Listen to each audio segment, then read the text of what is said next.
కొంతకాలము గడిచిన తదుపరి ఆకాశరాజు కాలము చెందే భర్తను తాను అనుసరించి ధరణీదేవి కైవల్యం పొందే.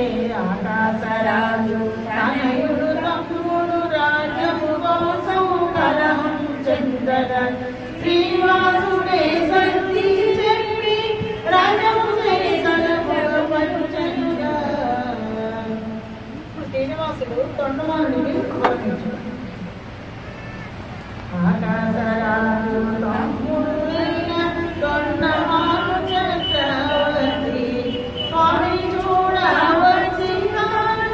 భక్తితోనే వరముటడిగే నీ పద సేవ నేను ఎప్పుడు మరుల చేసే భాగ్యము నిన్ను. భక్తి ముక్తి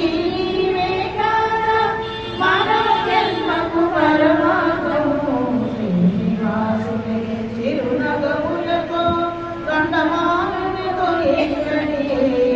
ముందుగా కాలములోన నీ కోరిక నేనే తప్పక తీర్చలే. శ్రీనివాసుడు పద్మావతితో శేషోత్తరం పెడతాం.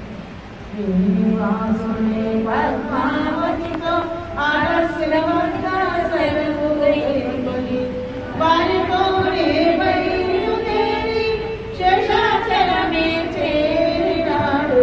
ప్రకృతి అందము ఆస్వాదిస్తూ వెన్నెలలోనే పండుగ చేస్తూ సుందర పురుషుడు అయిన స్వామి పద్మావతితోనే ఆనందించే.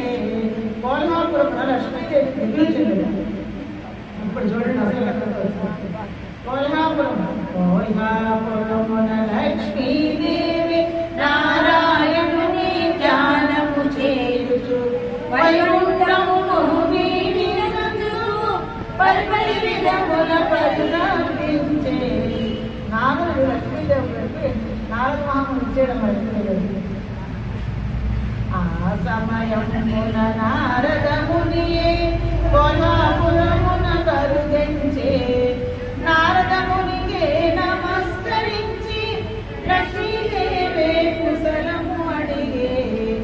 నా ప్రాణనాథుడు అయిన జగన్నాథుడు ఎన్నులుంటే